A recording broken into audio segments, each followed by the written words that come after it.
asivulele ngihlabelele. Khosombusisa amen.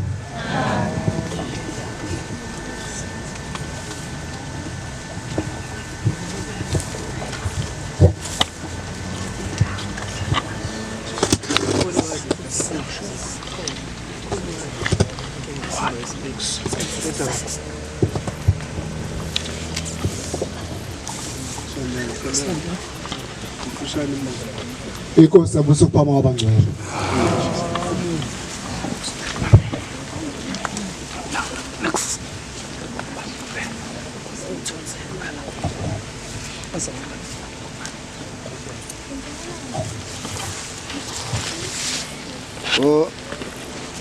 Kosyamngeli themba lami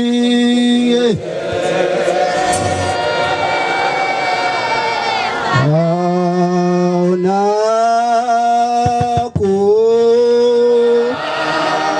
senguke phambi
Akuthandeke ukuguqa kwami phambi kwehamende engcwele yaseZulwini. Bakhonzi abahle, inkonzo sizoyinikeza inhlayisuthi eyintsha yalapha kuleli bandla. Eyintsha yakuleli bandla ke ngiyigcizelele leyo. Hayi entshe moyeni. Manje yahlupha le masingayichaza. Wanaba mina ngomnganga nje nawe uyintsha kodwa intshe esemoyeni le. Sizothetela ke inhlayisuthi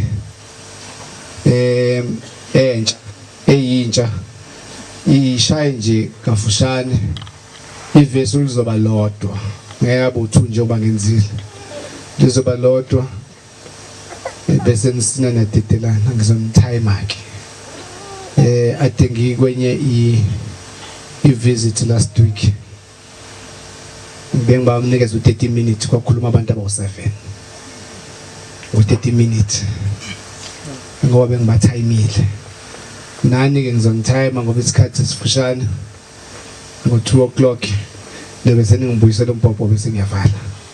Amen. Ngicela ke nesine ntetelane intshumayelo ingabi ningi ungayiphindi indaba enye shaya nje ngemfushane le uNkulunkulu azokupha yona bese udedela omunye into engicela ngicela inhlonipho yintsha lezoshumayela ngengidideke ukuthi mangabe intsha abantu abasebasha abanye abakagano mayise sukumeselule abantu abaganiwe ilintsha eluleka abantu abaganiwe ingaganiwe ngiyasala ningakwenzi lokho nizame ukuthi nikhulume njengentsha nibe sevangelini. Amen. Inkosi babusa bavunyelwa umoya.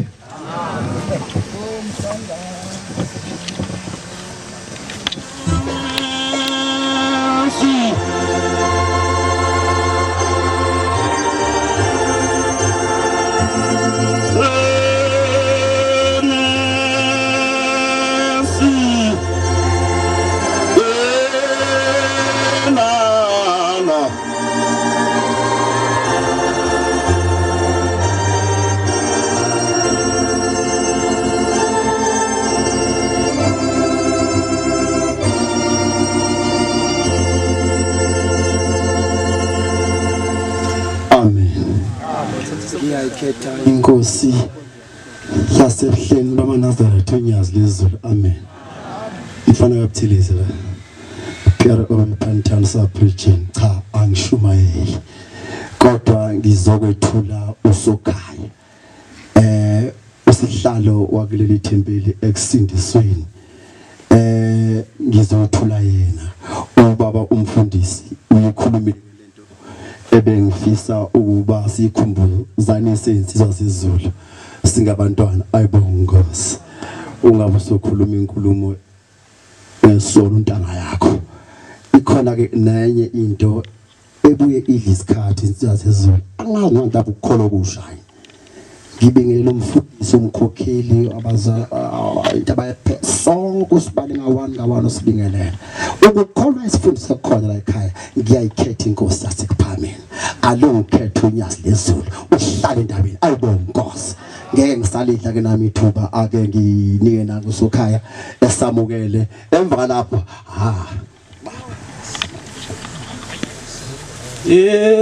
ufikeni wethukulelizwe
ngiyabingelela bonke ibandla amen Nkosi besuphama kwami ngumntwana nami ngiyaxolisa ngokuthi gudlu kancane phela ishipthonga yesibhlala ngizosilungiselela nina abantwana abangcwele lo khuluma uhlalo leli bandla uyanda kumede amen ngicela amen omkhulu bandla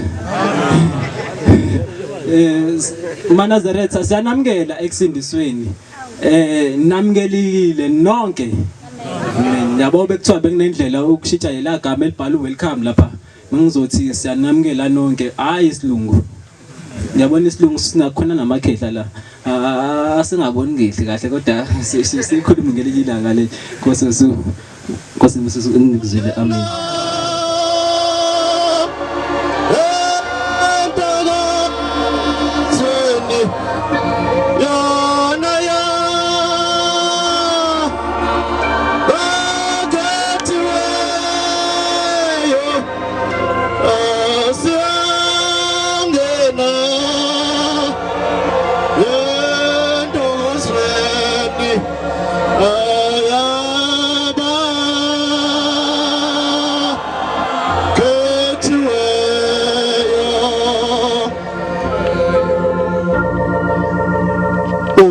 kwami ngakuthandeka abayingcwele enkosini zikhonze izinhle ezulwini umntwana okhulumayo usibonelo wakasithole ethempelini laseMpophomeni kwizoni yaseMangangeni ngayibonga Nkosi si lapha bazali bethu bakamoya sizobonga ithuba lokuthi kuze zonke izinto ezikhona phasi komthunzwela ngalolu suku lweSabatha nisikhumbulile ukuthi singabantwana benu nizohlala nathi nizohlola umsebenzi wenu nisikhokhela ngawo ukuthi uhamba kahle kayibonga Nkosi sise ndimeni ke yesikhumbuzo esikhulu senkosi enkulu umqalo wendlela ngizosika elijikayo kwelincane kuyimfundiso zakhe ngolunye usuku esuke entabazo ifuna mina nawe ebheke ezweni lasenhlangakazi noma entabeni engcwele inhlangakazi selimbizile izwi lombizayo kwase kuba khona umngani wakho hawuka kakhulu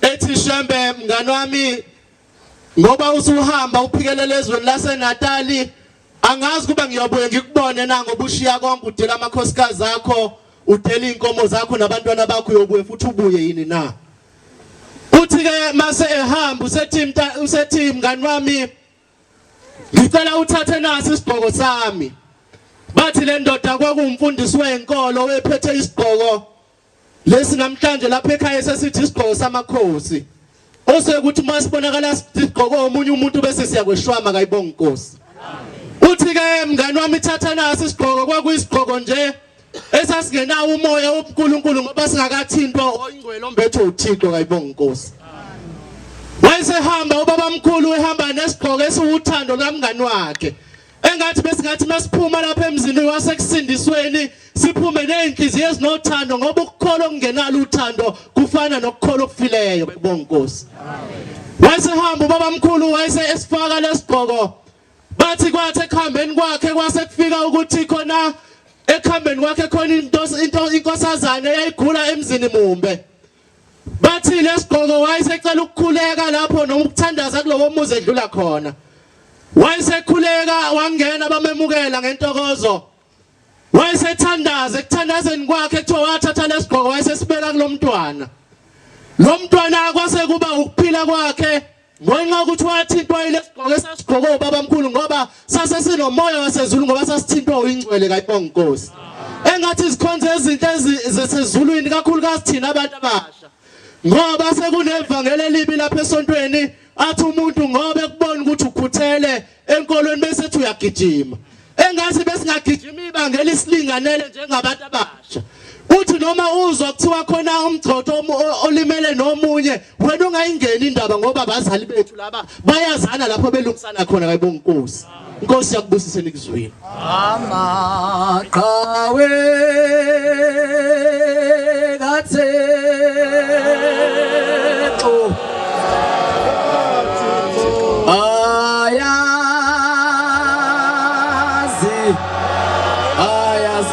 ayaskethela asuga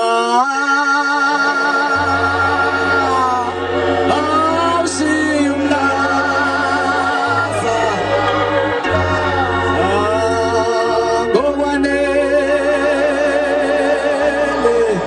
ngokwanela ungcwele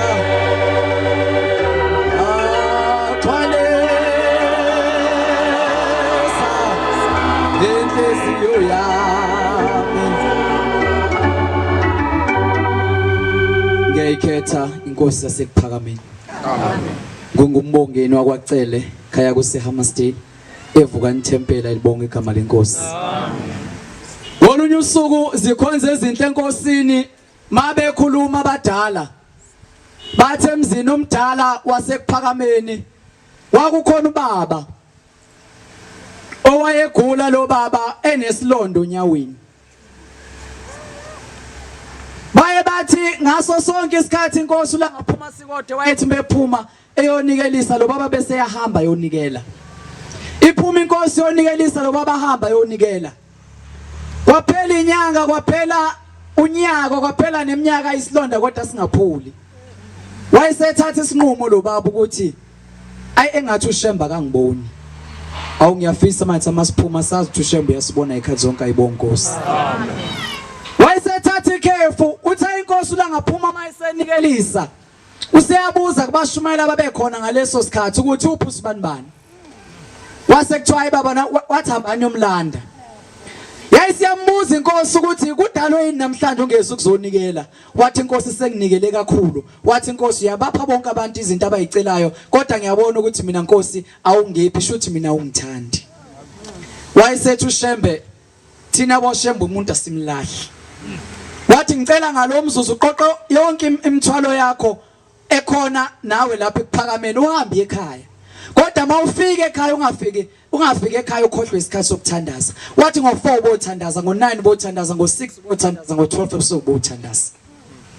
Yayisiqoqa lensizwa sezweni yathi mayifike ekhaya yenza njengokusho kwezwi lenkosi uShembe. Ithe mayithi qeda ukuthandaza ngo12 ebusuku mayikhumula umNazaretha ubeka ngoba ekade nesiguqo ngaphandle komuzi lapha ekade guqa khona. Yathi mayithi yaqalaza ngasesangweni yayisibona isithunzi esimile. Yayithi hawu namhlanje ngamthola lo muntu ongibulalayo. Ngikhula kangaka nje angisindi kanti khona umuntu ongibulalayo. Yayisithatha isagila sawo lendoda. Yathi izinyonyoba lendoda kodwa yathi mayifika sikhonze izinhle enkosini esangweni yayisifica umntwana wayo wentombazane emenomfana. Yayisidumala kakhulu. Hawu noyibani bani kwenze njani? Yayisibuyele endlini isidumela ukuthi kodwa lo mntwana ungenzani emzini kababa. Yayisiphatha kabuhlungu kakhulu yayisiqoqa yonke imithwalo yayo yayisibuyele emzini umdala wasekuphakameni. Uma ifika khona iyambingelela inkosi langiphuma sikothe uthi awusawona wesibanibani awusondele ngapha uzongixoxela ukuthi ekhaya uhambe kanjani. Yayifika le ndoda phambi kwenkosi ayisingasakwazi nenkosi ukuyibheka. Yathi inkosi yamakhosi ngidumele ngendlela eyisimangaliso. Wathi ukwenze njani? Wathi ngithe mangiqeda ukuthandaza ngo12 ebusuku ngabona isithunzi ngasesangweni mangiphuma ngiyobheka khona ngafica umntwana wami entombazane. Isithi inkosi langaphuma sikothe yebo kunjalo ke thina boShembe umuntu asimlahli. Wathi ngaso sonke isikhathi ubufika uzobeka umnikelo wakho ubese sijumela ingilosi ukuthi ayihambe yokwehlisa isibusiso phezulu komuzi kayihlo owakhela abazali bakho. Wathi bese ifica lokugango kwenziwa umntana wakho bese yaduba ingilosi ibuyele emuva. Awu bafowethu siyacela ukuthi sizingane sihloniphe imizi yobaba ngoba kulona lonke usizi olukhona phakathi kwemizi yobaba kungenzeka ukuthi lilethwa yithini. Nkosi buseni kuzwini. Amen. Ando enphume uphakameni imithetho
usweni bakho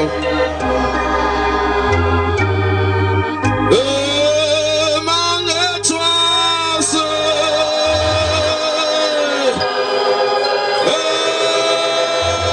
Nkosina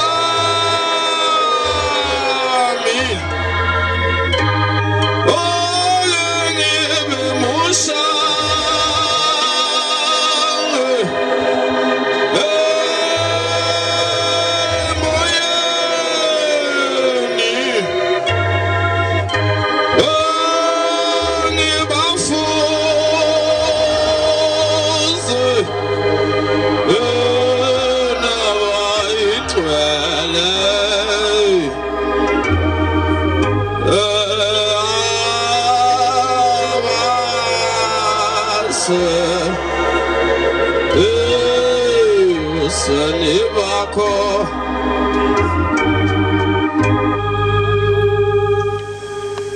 ngiyayikhetha Nkosi enkulu yakithi ebuhleni bamaNazaretha uNyasi Lezulu. Lo goqile uNjabulani ingwakakhumala isibongo. Emnambithi ngaphansi komzwe Nkosi umzomsha kumfundisi uMbhele kayibonge inkosi. Amen. Ngoba sisemhleni abantu abahle wasezulwini lapha khona sikhumbula Nkosi yahlupheka kakhulu kuleli bandla.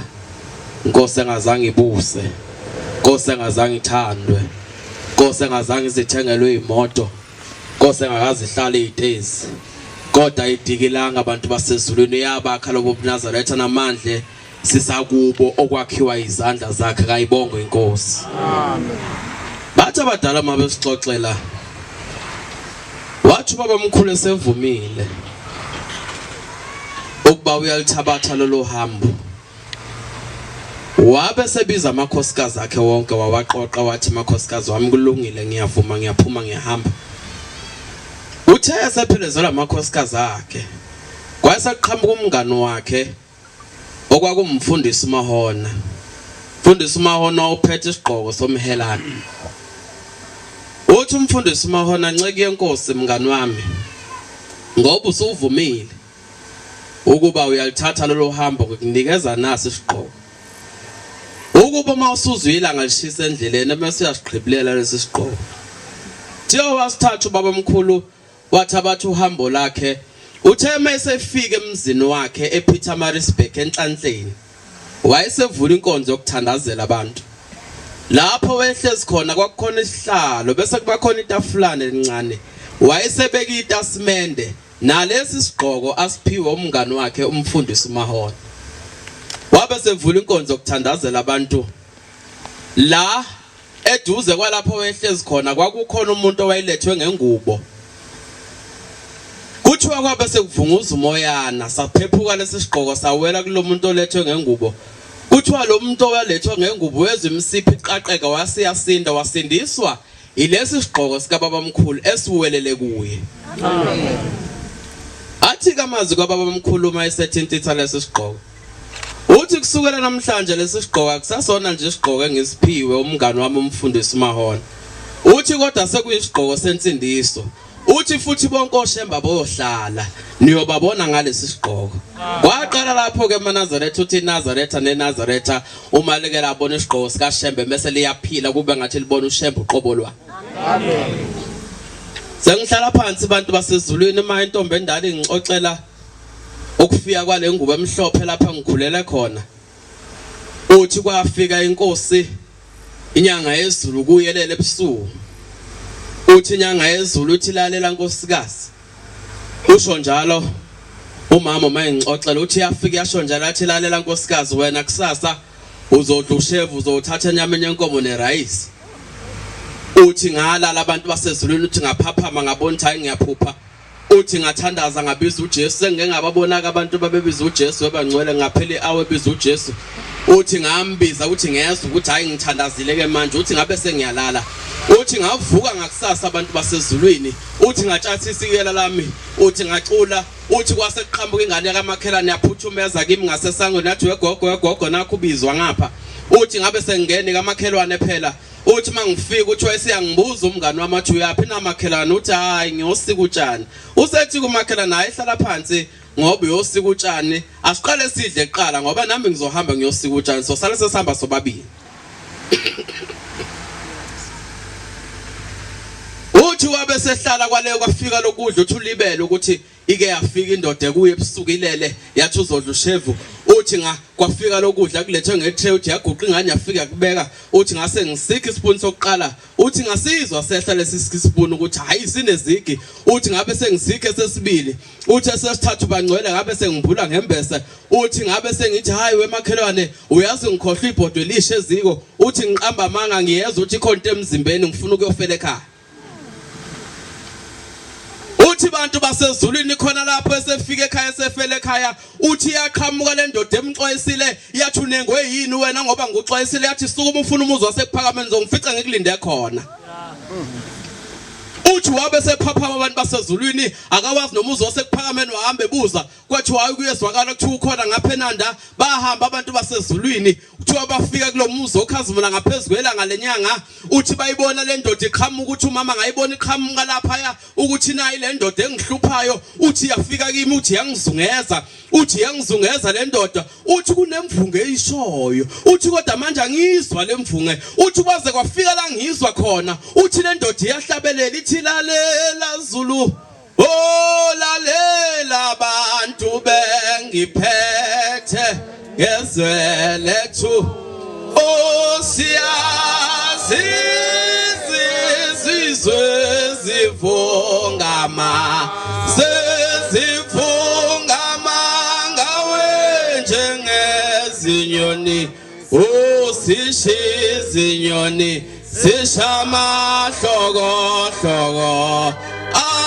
ayikekezeli inzimo kadingana nosenza ngakhona ayiqedile mamu sizwa ngomhayisakanda ithi ntombi endala yayisho lensizwa yasezulwini leti ngizungeza uthi yayisho leti ngizungeza uthi ngaloso sikhathi ngiyafa weba ngcwele ngikhuluma ngoshembe ngena kumuntu ongamfuni amen uthi yayisho lensizwa yasezulwini leti ngizungeza uthi ngaloso sikhathi ngiyeza uthi ngiyafa uthi yabe sibe mezingane uthi yafika nojekele ngane uthi wayeseyuthatha lo muntu lojeka wawehlisela phezulu kwami njengempopho emsweni uthi yabhizisho lemvungu uthi yamemeza wesibili ujeke uthi ngaloso sikhathi ngiyeza ukuthi ngiyafa kukhona into enjenga ngaphakathi webangcwele asibatshena abantu ngoshembe kodwa singabaxini futhi ngoshembe amen webantu abasha sibatshena abantu ngoshembe kodwa singabaxina abantu ngoshembe uthi ngabe sengizwa uthi khona into enzakalayo uthi yabe siphakamisa into yasezulwini yaphakamisa isandla uthi yanganginaka nakukunaka uthi yabusisa abantu ababeguqe phambi kwendlu uthiwa yathi inkosi inibusise uthiwa yayisingene emotweni yaphuma umhlangano uphuma uyevula amasango uthi lapho abantu basezulwini ngeze ukuthi konke enzeke eswini uthi ngabe sengitshela uthi awungiphuthumisele endlini encane uthi lapha khona ngafika ngakhipha udaka oluncane ngasindiswa inyanga yezulu uthi ngalala abantu abenkosi ngibiza uJesu uthi ngaphaphama ngashumayela ngabe ngitshela abantu ngemsebenzi kaShembe awenze kimi uthi phela uShembe uyaphila sengihlala phansi abantu basezulwini ngiyafisa ukuthi lokhu sikukhumbuzana unyaka uqala into esihlale siyisho lemfundisi ukuthi siyafisa ngathi uNkulunkulu angasandisela intsha enomoya kaShembe futhi asandisela intsha ekwazi ukuhlukanisa indaba kaShembe nendaba yesonto ngoba lento mongasuhlale phansi uyibukisisa akusiyona into eyodwa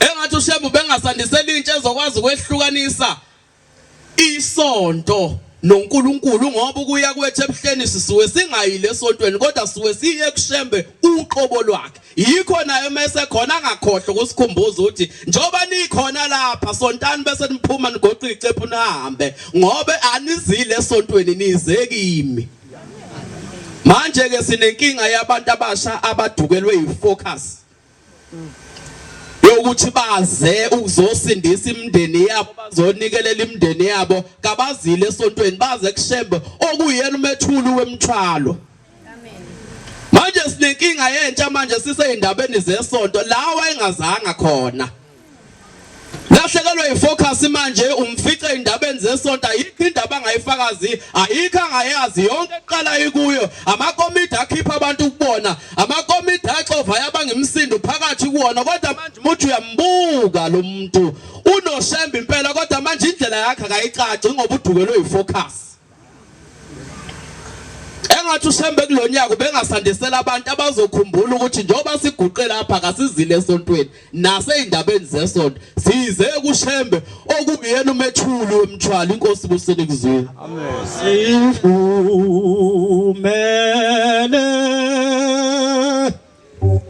wena nkosi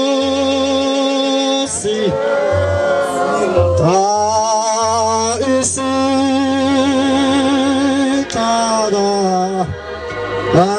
agasakho asifumele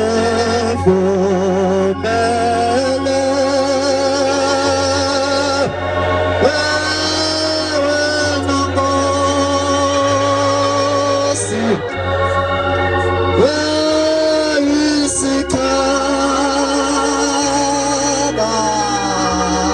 agasakho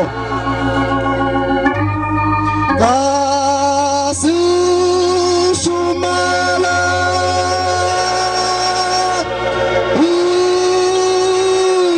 Zulako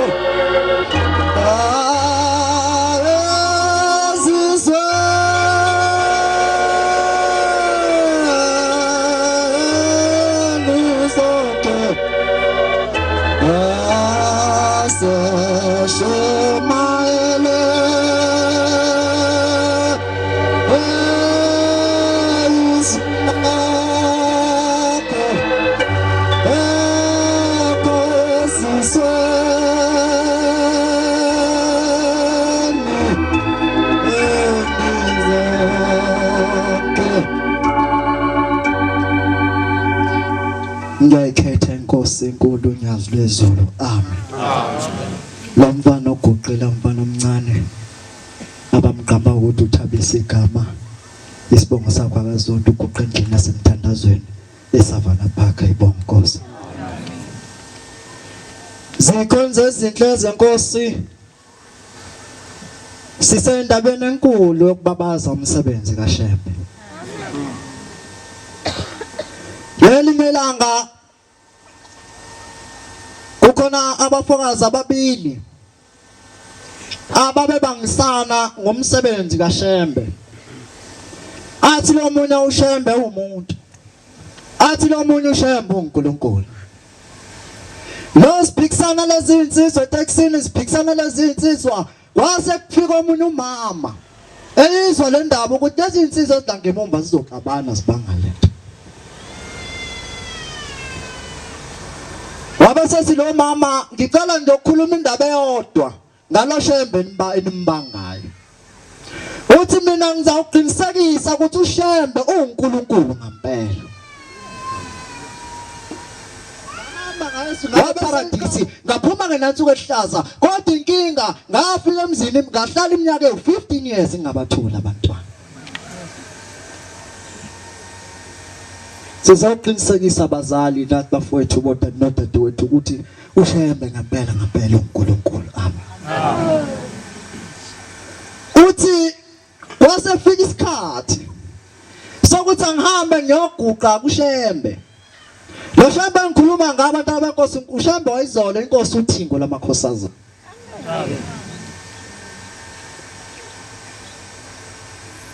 Uthi mayifika wayibamba inkonzo yesabatha kwaze wafika isikhathi sokuthiwa sekuzocela abazonikela beze bezobamba ulayini. Uthi nebala nami ngawuthatha umnikelo wami ngase ngikhuluma kuwo ngathi Shembe ngicela ungipha abantwana.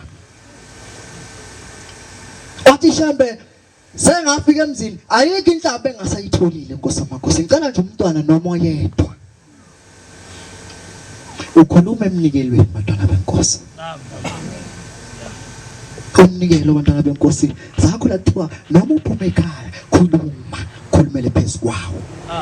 Ukuze mawusofika phambi kaJehova ngoba khona abantu abathi mabesuka emakhaya bathi ngifuna ukuya kuShembe uqobo lenkinga yami idinga uShembe. Mayesefika uShembe mayesebusisa umayesengena endlini engasamtholile bese yahlubuka. Ngoba lento ayiphumele ekhaya ukuthi ufuna uShembe uqobo akazange azamthola afike sefika umbenge. Ngama kulayini uthi ungasibona isitwana sasezulwini isenza inkosi uThingo yayihamba kolayini bantwana basezulwini. Amen. Uthi sengu number 4 uthi mayenikelisa kulo mama unumber 1 kodwa ithi ihlo lakhe kalipheli kumina. Uthi ngathi mangimbuka uJehova uthi njase sizehleli inyembezi kimi. Uthi wasemnyeka lo muntu akuyena bona wenza kumina ngo wathi mntanami ukhalelana. Uthi baba ngafika emzini lo mnyaka ingahlala iminyaka 15 years baba angibathola abantwana ngicela ungiphe abantwana nkosamakhosi emzini angiganele khona ayikho inhlamba engasayitholile uthingo lamakhosazane la donsa iduku lalela emhlophe uthi lalisula la isula ubuso labheka amagumba amana omhlaba laqalaza labheka ngapha lasisuka lasibheka ngapha obese mntanami ngicela ungiqale phansi kumbe ubuthini uthi baba abantwana angibatholi iminyaka seyaba 15 uthi oh sengiyakhumbula uthi mhla thina boshembe sidala uthi sakwenza sekuphuthuma kolwesihlanu silungisela isabatha sakhohle ukufaka isibeletho uthi hamba ekhaya uthi wamnika leli duku waligoqa wathi ufika uligoqe leli duku leli ebese ulibeka ngaphansi komcamelo wakho wathatha lo mama leli duku waligoqa walifaka phansi komcamelo uthi sahamba inyanga uthi ngabona sengimuhle uthi kodwa wathi ushembe unyazi lo uthingo lamakhosazana wathi uma khona usukubona ubuyuse kimi sizokhuluma indaba enjalo bantwana bakhosi sizokhuluma indaba ezinofakazi Amen. uthi wasayibona lo mama usengimuhle uthi akuthi nkosami awushembe uthi ngihambe ngehle mama Nazareth uthi mayefika uthi mntanami yini uthi baba sengizibona sengimuhle uthi inkosi kubusise sizokwamkelisa ngengane esufo zizofika kuwezamawele zizofika nga2 kuzoqala abafana kugcina amantombazane sibu4 nangempela abantwana benkosi uthi wathi uma efika uthi zathi zilandela lezi insizwa zafika ziyimbili uthi hawushembe umkhulu kangaka wabuya wathethe hlala wahlala abantwana benkosi uthi weza uthi ngasengena ezinye zase zingena kwakhena amantombazane zaze sawu4 abantwana benkosi besesizwe uthi kodwa ngakhohlwa into eyodwa sengize kuthina abantu abasha uthi ngakhohlwa into eyodwa uthi zakhula lesingane uthi kodwa ngahlushwa eyomfana eyodwa ithi ayiphuzi ayibuyi ngokuzolala uthi ngase ngibuyela onyazini labuza unyazi wababonga yena abantwana uthi la engafe ngabonga khona uthi zabuya ingane zabo uthi eyodwa isiganwe yenansuku elihlaza amen bantu abasha ngiyacela ukuthi uma umzali ekupha something esandleni uma ekunika uthi mama ngiyabonga uthi mama ngiyabonga lokho umzali kuyamjabulisa mawungabonga umntwana nomzali uyadibala ngisho ukuphi into enhle ngoba uthi lengane ngoba mangiyenzela izinto ayibongi asibonge bantwana abahlaba sezenkosi ibusisa amazi amen Nkosi yethu simaka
ngikhethe inkosi yasebuhleni bamaNazaretha unyazi lwezulu amen baNazaretha ingcwele lo sukumile umfana waseyintabeni zaseshowe oyaya phansi kwamfundisi umdlalosa ithempela ifuka na inhlala kahle baningi amathempeli bangcwele sihamba singena manje ngilike ifteli ikhona khona la eCliffdale la kubaba uDlamuka ibonkosi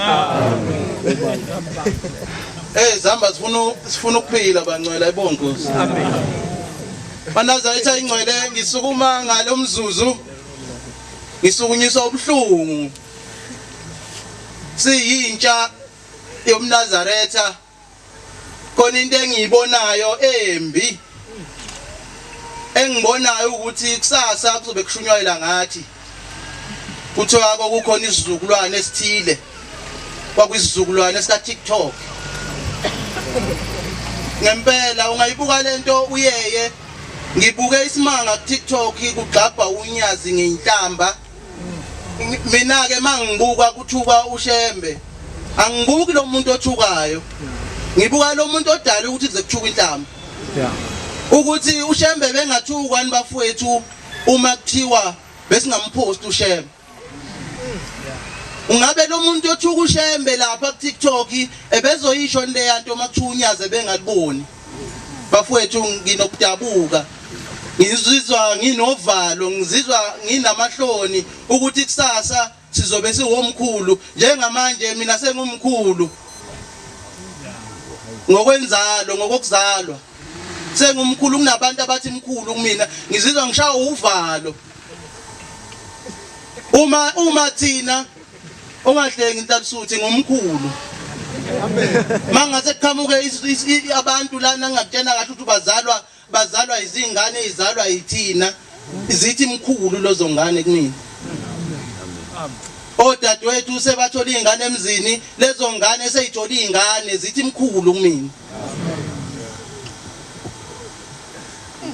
Banazaretha ingcwele ngizoxwayisa angani noma ngishumayela ngisukumela leyo ndaba yokuthi ngizoxwayisa ukuthi bafowethu lamafoni esiwaphathayo awangasiphenduli ukuthi ngomhla kuphela singamboni uShembe mina nginixoxela isimanga angikhulumi ngami bekumshuthi kuleli bandla mhlawumbe abaningi bayangazi izithombe eziningi eziseyihlabelelweni zayishuthwa yimina kepha ngahlehla ngabona ukuthi lo muntu engumshutha akuyena umuntu ngahlehla ngoba ngangishaya uvalo abantu abaningi balokhu bethi awungipha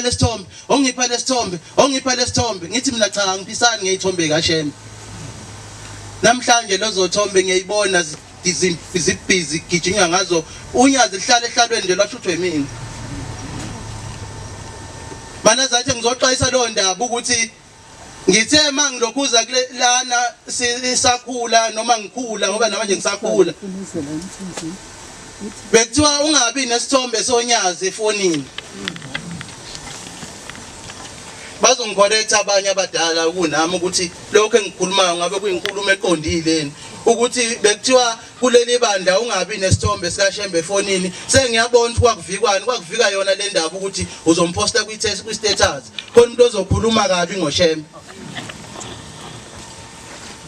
Banazathi ingcwele cha angandi ngomlomo ngelona ibhakede angidede kodwa nje inkulumo yami lapho ngithi bafowethu lamafoni esiwaphathayo kungaba amafoni ayosifaka esogweni kungaba amafoni esothi masifika phambi kwaNkulunkulu ethi uNkulunkulu mntanami awukazi ungiphoste eTikTok noma ethi uNkulunkulu mntanami awukazi ungithukeni wena wangixabha ngeinhlamba uthi wena awuShembe ngangithuka phi inkosi uthi uyakhumbula ngelanga elithile ungiphosta kuTikTok ngibukwa izwe lonke la ngithuka izwe lezo nhlamba lezo mina Shembe ngayibhala kuwe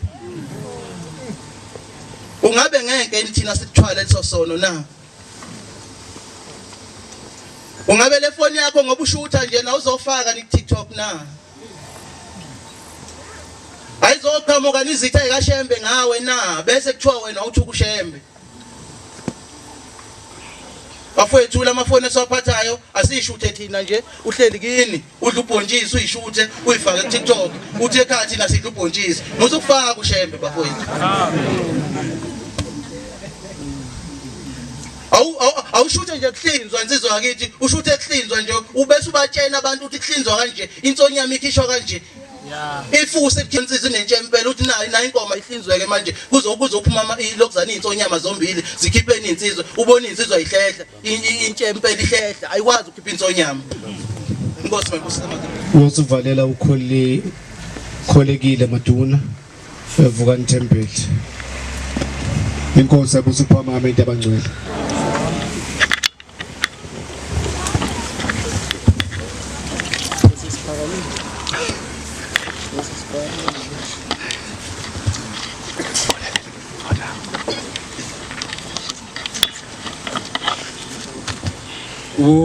Uyasa basitshela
Asibonge. Baba. Nkosi yamazulu Baba. Shambo yongeke. Nkosi amazulu. Nkosi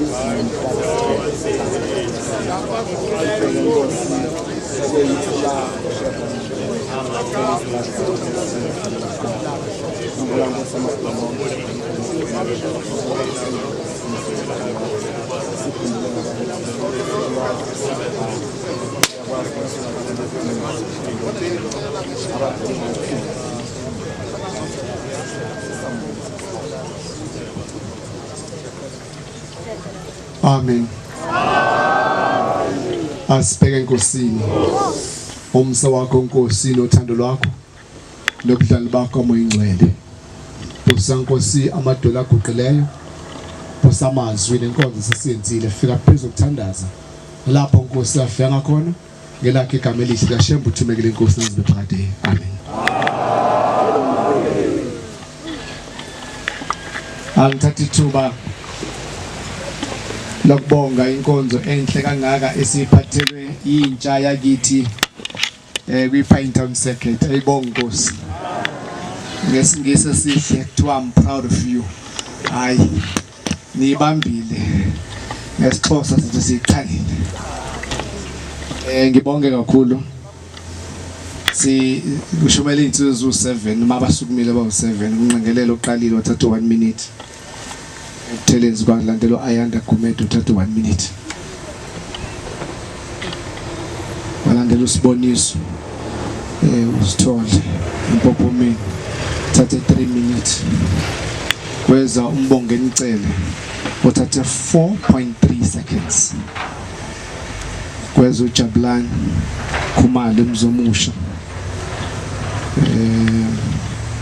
yena uThebulula wathatha 10 minutes.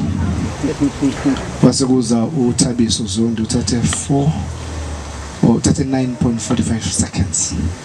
9 minutes 45 seconds. Wazana umfana Shumayela ayisho ngithuba uthatha uphethe umdlalosi wathatha u3.4 seconds.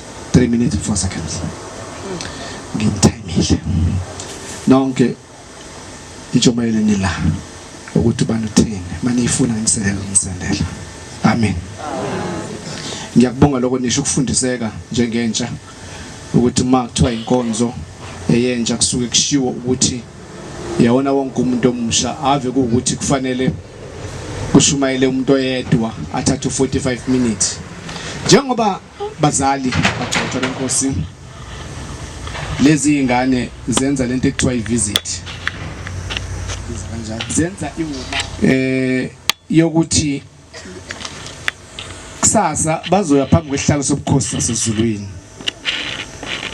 Basoqeqeshwe lokuthi uma kufika ithuba lokuthi baye go performa phambili kaNkuluNkulu bashumayele phambi kwesihlalo sasezulwini bebe beqeqeshekile okusho ukuthi uma kunamaphutha akhona kufanele sibaluleke la sibakhela ekhaya ngoba bazoya phambi kaNkuluNkulu bayo performa thina sihlale njengabazali njengabagcotshwa sibabukele ukuthi le mfundiso esifundisa ekhaya bayenza yini phambi kaNkuluNkulu bangayenza amaphutha phambi kaNkuluNkulu. Iyona inhloso leyo yevisit angithi njalo abantu basho.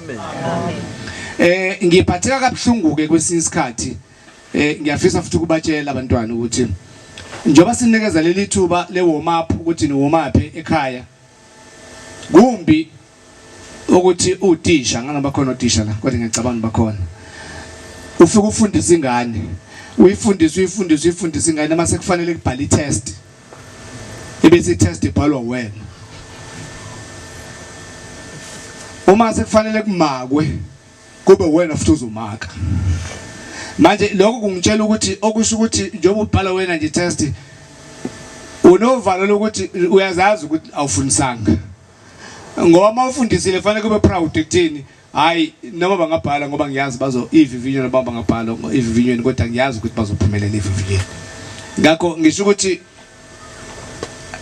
akuzwakali kahle baphathi bentsha ukuthi nifike niqeqeshe abantwana ekhaya uma sebe phambi kaNkuluNkulu sefanele baperforme abasaperform sekuperforma nina baqeqeshi. Ngiyacabanga ukuthi kuphambene angisho ukuthi ngithini kodwa ngiyasho nje ngoba ngiyengibuke ngiyithulele ngoba ngiyithulela nje angiyento ohluphayo.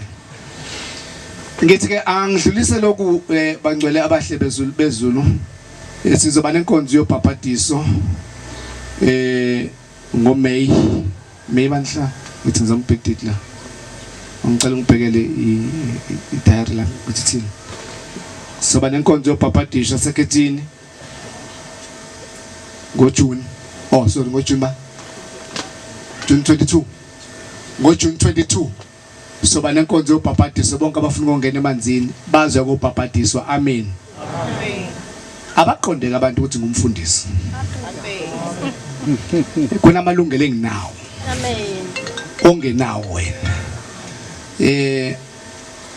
Futhi akudinga ukuchazela. kuyilungelo lami nikhona bangcwele esontweni manje uma ngafika khona ungakhathazeki ukhathazeka mase ufike khona ngapapatisa ngaloku yakudala sipapatisa lapha ya sipapatisa lapha ku emthonjeni ngathenda yonke indawo lento kunenkosana yonke indawo kwathi ngiyambona sewushembana usihambe epapatisa abantu bayesikhogweni iphekula kusho nini ningagcotshiwe eningafika efundisini angazi ukuthi namhla ushembe ngigcoba wathini kunini mina ngatshela ukuthi ngiyapapatisa ngiyashadisa engikwenzayo njengoba ngizoya nje ukushembe kufike ngikhonze baba ngikhonzela usuku la ngomhla 22 ngobe ngipapatisa ngibusa ingane athi ushembe inkosi ibusi sihamba ukwenza ngobe khona mina bese ngiyafika la ngiyakwenza ayibonga inkosi wena ngoba wena wazi kathi wani kuwena yiko nje uhamba ungithembisa ngoba wazi kathi wani kuwena yikho mina futhi leyo nto abantu abasha ukuthi ningene into zabantu abadala ezinganifuni ngoba uzothi uyasola ngoba lesiqalekiso sangena phakathi ngoba usola into ebusiswe shembe eyami inkulumo ayifani neyakho mina ngiyafika kubaba ngikhuluma indaba yami wena ukwazi ukufika kubaba ukhuluma indaba yakho usazokubamba ulayini nje mina ngizogweka kulayini umile kulayini ngidlule ngifike ngikhulume noshembe siqaphele leyo ngozi ngizopaphatisa ke ngakho abashumayeli bonke benza ilist emathempelini abakuona abakhokheli benza ilist emathempelini abona abantu abafuna ungena emanzini nezingane efuna ukupaphatiswa bese beyithumela bafike nayo bazonginikeza yona msalofu mhla ka 25 May mhla 25 workshop le mhla 25 May soba ne workshop yabagcotshwa kule secretary yakithi yazi la kule secretary yakithi sihamba sodwa so besine workshop yabagcotshwa bonke abagcotshwa behlangene mhla ka 25 May sivalele sizobe sika border sisemolweni Khumalo siyapi siye emolweni noma siya village ngisalungisa lungisani ke sihlalo silungisa ukuthi sobe sikephi nisitshela ukuthi sobe silaphi ngiyafisa futhi ukuphakamisa endlini imemezelo zami lesi engakunikeza abashumayeli ngomhla ka 1 June ngomhla ka 1 June sine tempeli elise Chasworth village angalamkhona bobudlamini la umshumayeli umukho amukho Dlamini sobe sikumshumayeli uDlamini animazi ke ngingemazi mina ulapha ya Chasworth village kunesiguqo lapha isikhona esidala esabekwa ubaba umfundisi ungubani esaphila tempeli lapha ya hayi lithatha isinqumo sokuthi hayi thina nje basese Chasworth siyiPine Town dolobha lethu iPine Town inkantolo lethu iPine Town xa sibuyele ekhaya siye Pine Town singena ngaphansi kwePine Town sobe soligcoba ke silibusisa kusemthethweni mhla ka 1 June ayibonga inkosi amen khona maduze nje ngizonimemezela futhi sizobe sila ngithi tshela imnyama eduze nje la itshela imnyama kona abanye abathi hayi sibuyile ekhaya hayi welcome usana masango asavuliwe kithi ePine Town sabamukela bathi hayi bafuna ukungena kule sekhethi imanga ekusetshenzela unyazi kuyona ayibonga inkosi khona kunye khona date ngishahla ba yesithi abe ngithake ngidlulisela lokho bangcwele benkosi ngibonga kakhulu entsheni okugcina intsha ngayinikeza itask yokuthi ayilungise indaba yesystem yanibona le ntonse inyawo akuphele kudonsa inyawo senginikeza due date isystem ukuthi ayibisikhona by August system ayibisikhona by August mangena imali amba noyitsheleka kuthuzana kokuqala ngokugcina manje kuthuza okumuntu ngoba ngoAugust ngifuna isystem ikhona isizathu lesi sizoba nengqungquthela yeningizimu kusuka ngomngeni abagcotshwa kusuka ngomngeni kuzokushaya eCape Town